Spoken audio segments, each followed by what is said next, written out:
The majority of our life is lived in liminal space. And there's this in-between space, this liminal space. This liminality that reveals possibility. I think we're in a liminal moment, but also in a place of transformation. I have great affection for the church and a troubled relationship with it. Just to be alive in time means that we're on the threshold of the future. That can't be the gospel because God said to love our neighbors. We don't know what the future looks like. We have to work it out together.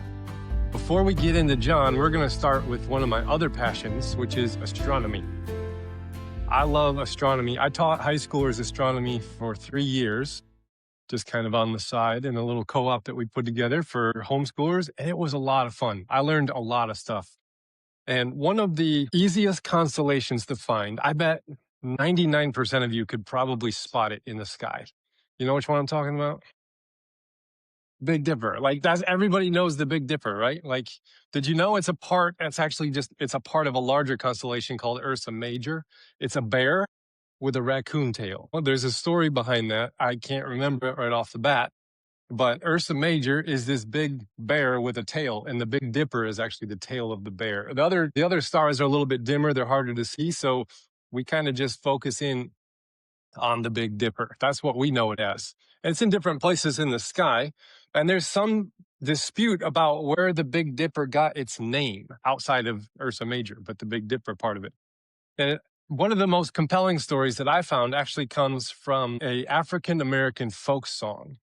That was pretty cool. I found it this week, and it was quietly passed on among the enslaved people fleeing north to freedom on the Underground Railroad.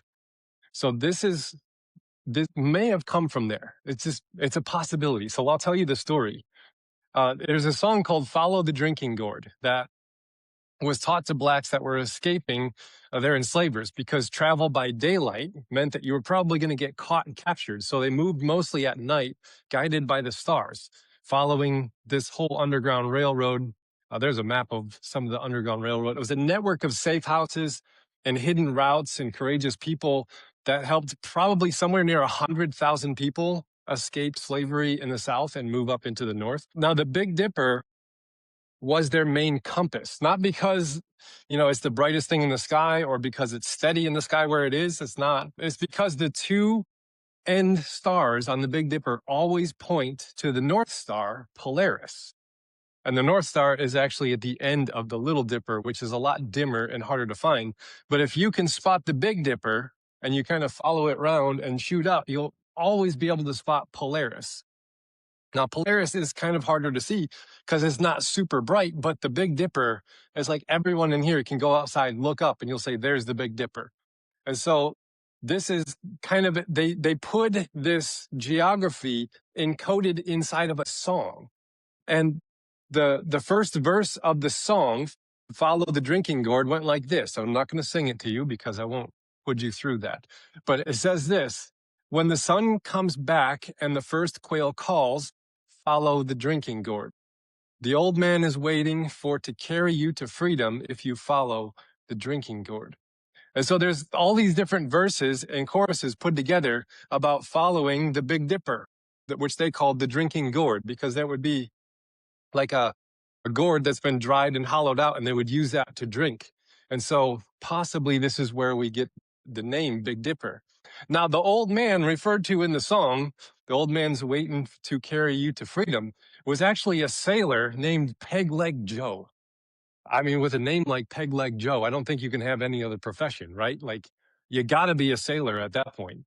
But he would travel ahead of fleeing groups, and he would mark trees or other landmarks with a charcoal outline of a human foot for the left foot and a little peg dot for his peg leg. So you were to follow this old man and his trail that he's kind of leaving behind.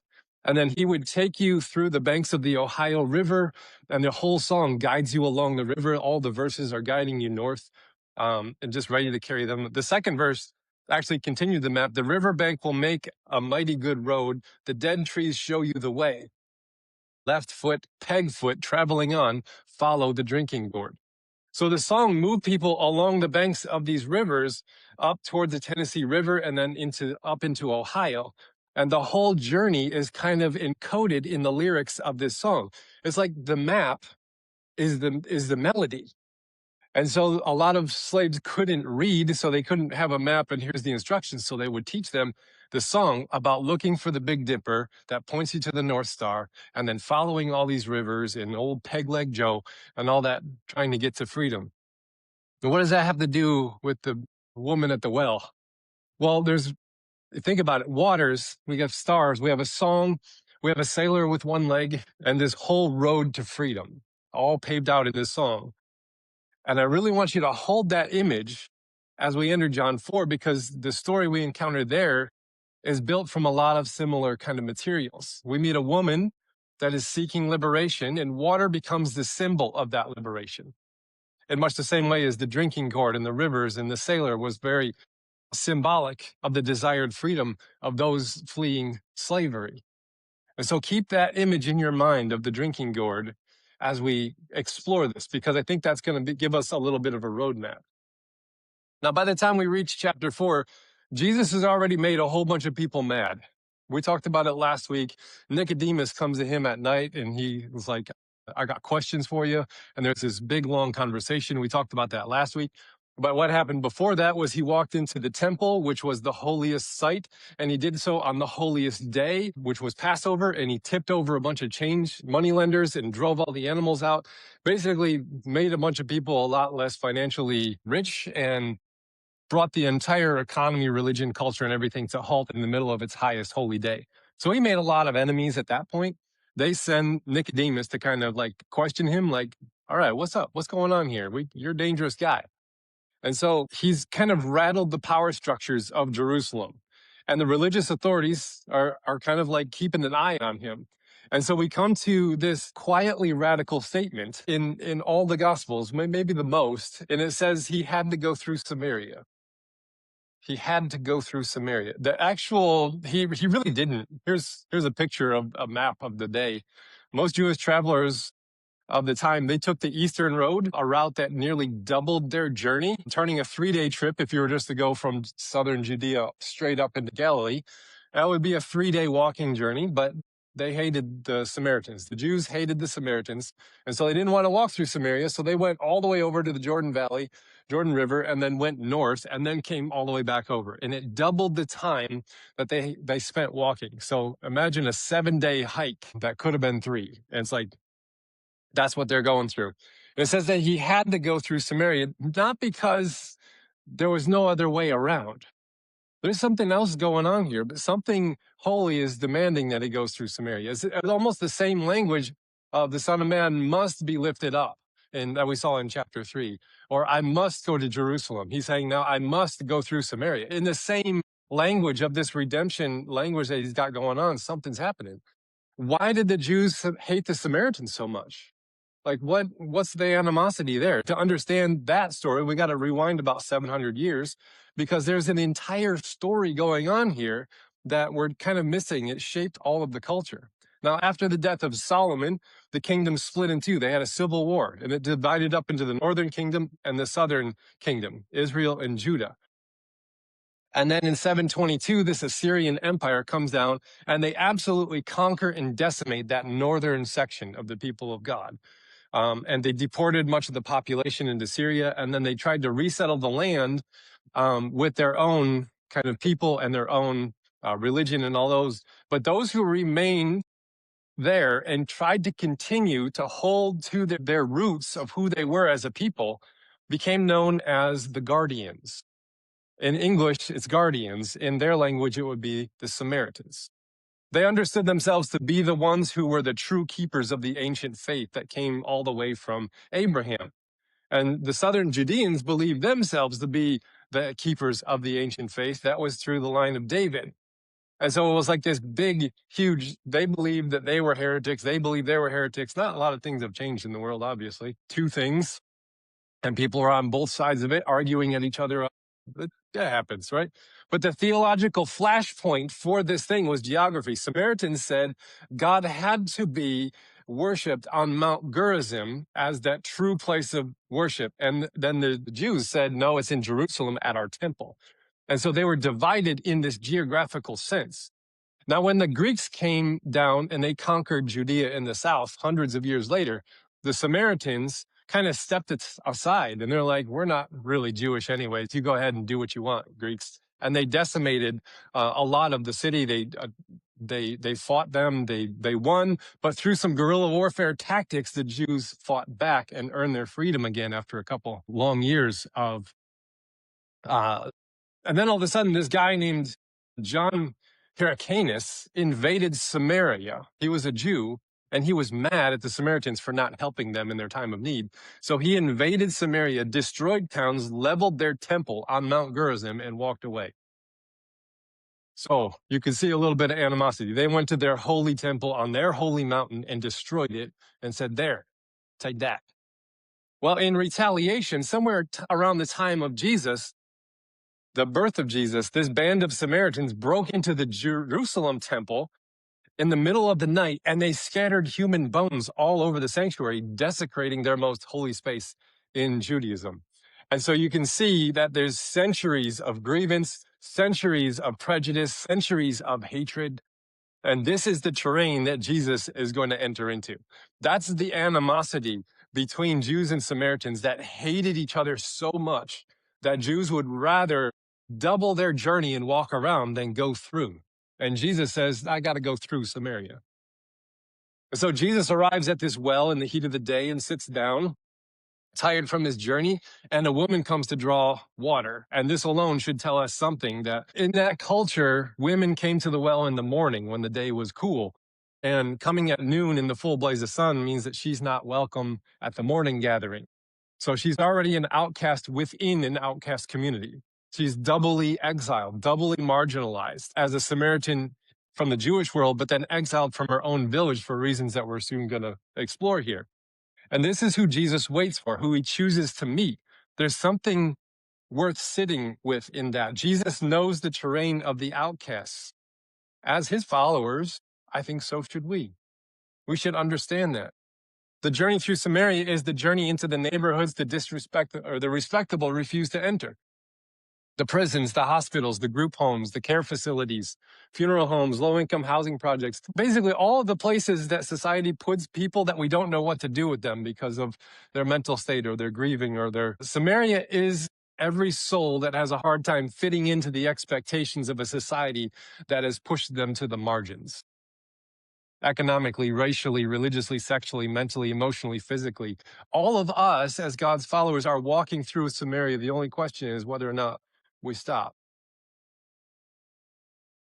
And this encounter begins with Jesus asking the woman for a drink of water, which was absolutely scandalous on multiple levels. Jewish men just did not speak publicly with women very often. It was just scandalous to do so, unless they were family or something like that.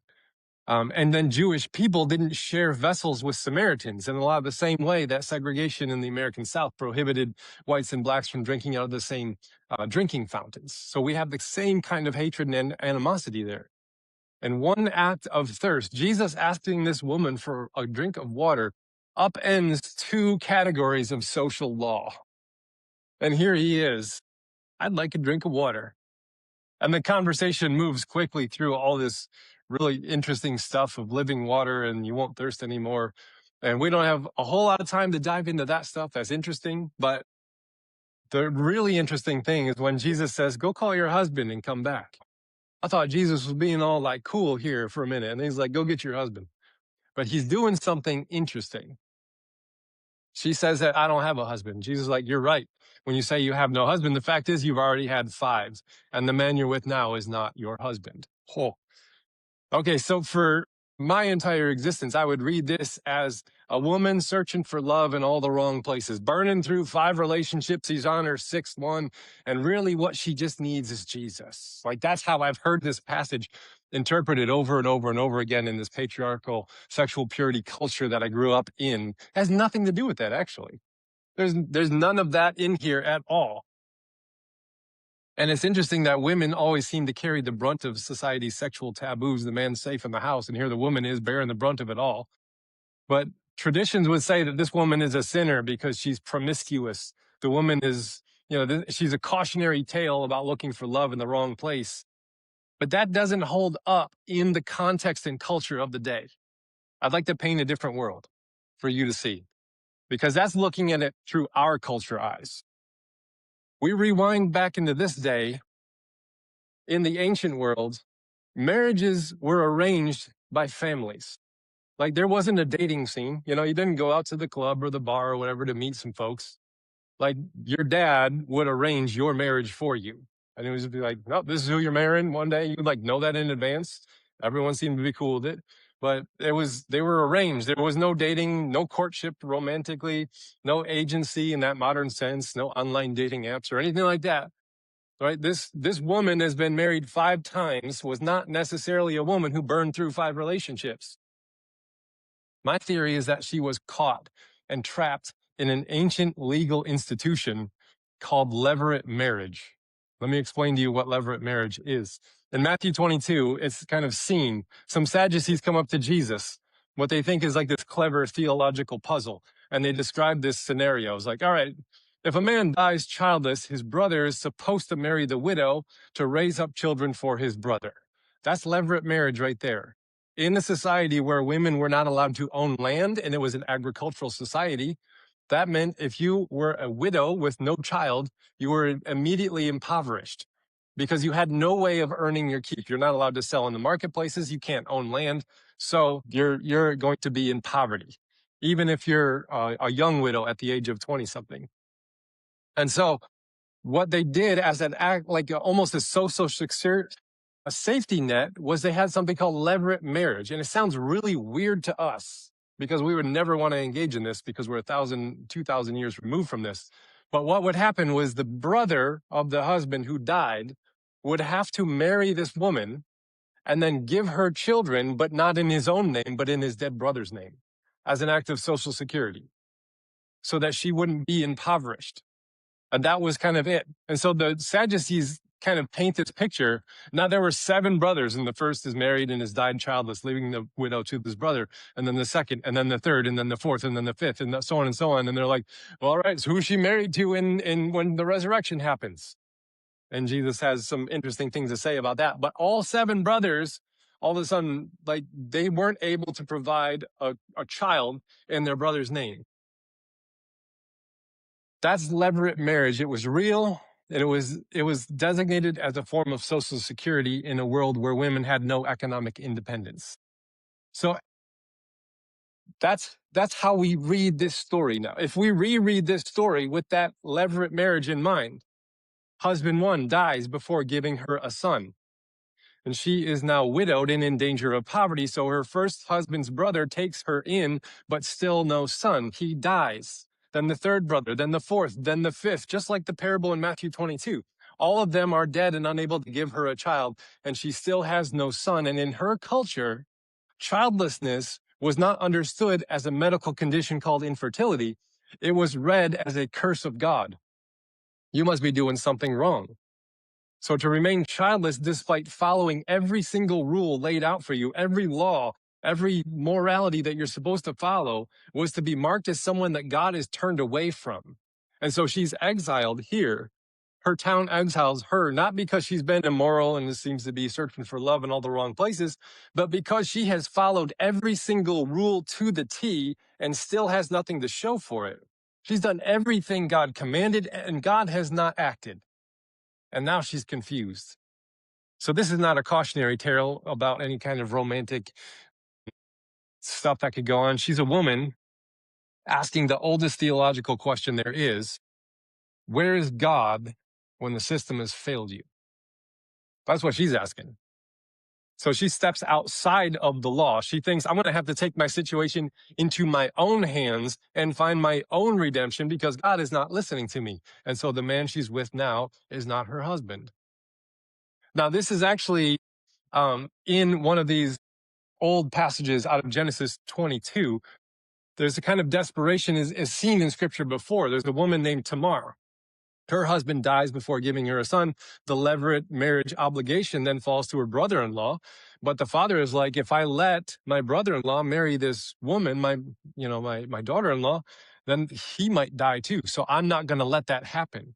And so left with nothing, Tamar disguises herself as a cult prostitute on the road, seduces Judah, the father, and then bears a child. through him. Sounds as a totally awkward story in our modern day thing. It's just like, what is even going on here? But this woman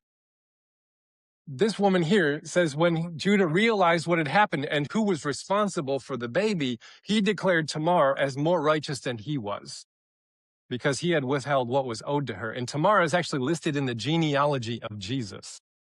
That's how cool she is. So the woman at the well is like Tamar's spiritual sister. She's not failed to follow the rules. She has followed them all the way to their limits and found them insufficient. And so she takes matters into her own hands in an act, what looks like defiance, but is actually a form of courageous faith.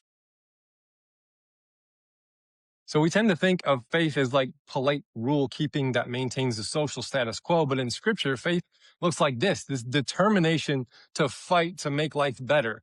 The non-conforming spirit that stays true to your inner soul when the systems around you have failed you. The courage to act in a way that is true to yourself, even when your community has turned its back on you. Jesus sees all of this courage in her. He doesn't see a sinner. He sees someone who's absolutely outstanding. And the woman, realizing she's in a conversation with a prophet, does something that many commentators might say is she's deflected into like political and theological debates. Our ancestors worship on this mountain, but you Jews have to worship on that place over there. Is she changing the subject? Is she trying to divert from this uncomfortable thing that she's got going on? I don't think she is. I think she's staying on topic. Think about it this way. She's in the conversation. She's speaking to somebody who knows everything about her, and he knows the full weight of her history, the husbands, the exclusion, the desperation, the choices that she's made, and he has not condemned her. So he asked the real question underneath all the others. If my body's inability to bear children is read as God's curse, and if I am barred from the Jerusalem temple as a Samaritan, how do I make things right? If I have no avenue, if I am excluded and exiled from the community that might intercede for me, I can't even worship in the correct place. Is this just my life? Is there no way to resolve this? This is not a debate question. This is a cry of desperation.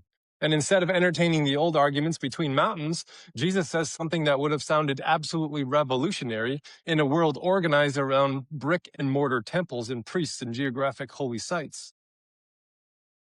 He says, believe me, woman, a time is coming when you will worship the Father neither on this mountain nor in Jerusalem. A time is coming and has now come when you will worship the Father in spirit and in truth. And spirit and truth can be found here at the well at noon with you, the most marginalized person in the most marginalized community in the most marginalized moment of the day. He's saying this moment here, you think you're the most unholy person alive, and yet we are experiencing God in spirit in this moment here. We don't have to travel all the way to Jerusalem into a temple to do it. No single people has a monopoly on where and when God can be worshiped. And the holy is not contained by geography, is what he's saying. And she understands something significant is happening in this moment. And she says, I know that the Messiah is coming, and when he comes, he's going to explain everything. And then I'll have it all figured out, and I can get all things set straight. And Jesus says something absolutely staggering. He says, that's me. But he says it in a way that is really shocking. He says, I am the one speaking to you. Now, if we look into their thing, I am is the divine name spoken to Moses from the burning bush. Moses says, I need to know what your name is so that when I go back to the people, I can tell them who sent me. And he says, tell them the I am has sent you. That's the name that carries the entire history of liberation. The announcement that God, who made a covenant with Abraham, was now at work to set all of these captives free from their slavery in Egypt. And Jesus speaks his name to her, not to the disciples, not to the Pharisees, not to Nicodemus, the educated, the religious leaders that came to him in the secret of the night, nothing like that. He speaks it to this woman at a well at noon in Samaria, the most marginalized place you can get. Moses was in exile for 40 years in the wilderness, uncertain of his ability to speak, uncertain that anyone's going to even listen to him. And he heard these words and was commissioned to go back and lead his people out of slavery. And now the same words are spoken to this righteous, courageous, desperate woman. The commission is identical. Go lead an exodus. Now she runs back to the town and that has already rejected her. And she proclaims, come and see the guy who told me everything I ever did. Could he possibly be the Messiah? Come and see is a fun phrase in the Gospel of John. Jesus says it to his disciples when he calls them. And then the disciple says it to another disciple when he's called to follow Jesus. And now this Samaritan woman says the same phrase. She has no son, yet she is going to become the spiritual mother of the entire community of the town. The Eastern Orthodox Church honors this woman with a name, actually. They call her Fotini, which is the Greek word for light. And they call her equal to the apostles. The Western sensibilities, this can feel like a participation trophy, right? Like, we like the rom-com movies where everything is like tidy, restored endings. We want her to get a husband and live happily ever after and get a child and all that kind of stuff. But that's not what the story gives us. The story sinks it further into humanity than just a fun little rom-com movie, right? Jesus doesn't fix her situation. He transforms her context. He makes her the first bearer of the messianic secret. That's crazy right there. He commissions her to go to her people. And the people who have excluded her now listen to her, welcome her, care for her, and are transformed by what she carries. And then all of a sudden, this community around the Messiah gathers. Salvation here doesn't look like a private transaction between God and an individual soul. It looks like the discovery of a source that is deeper than the forces trying to destroy you. Good Lord, that's the liberation that is described in the word salvation that has become so spiritualized and religiousized that we just put it as a little private transaction between God and my soul. Now I'm good to go. There might be a little bit of that in that definition, but it's so much bigger than that. It's the more modern word should be liberation. Fotini is liberated, not from her circumstances, but from the exile that kept her from belonging anywhere. And so here, Jesus gives her authority and opportunity, and that was something that she had very little of before this encounter. We often look at God to ease our situations and fix our problems, and we pray for the outcomes that we can envision. We're like, please do this, like this. I got it all in my head. I got it all figured out. But God so often does something different, provides us with opportunity, provides us with authority instead of answers and fixed problems.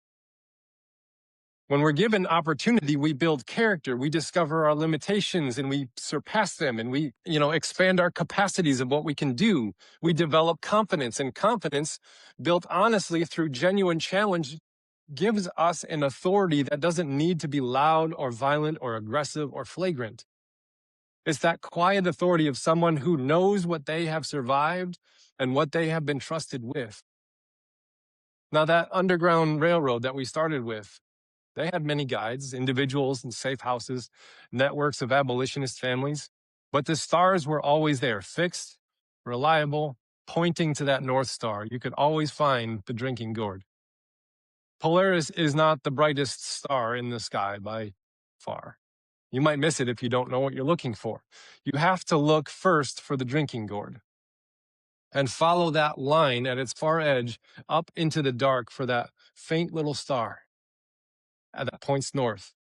I think sometimes that's what we as the people of God are supposed to be doing. We're not the North Star itself. We're just the constellation that helps people find it. The woman at the well became exactly that. She wasn't the Messiah.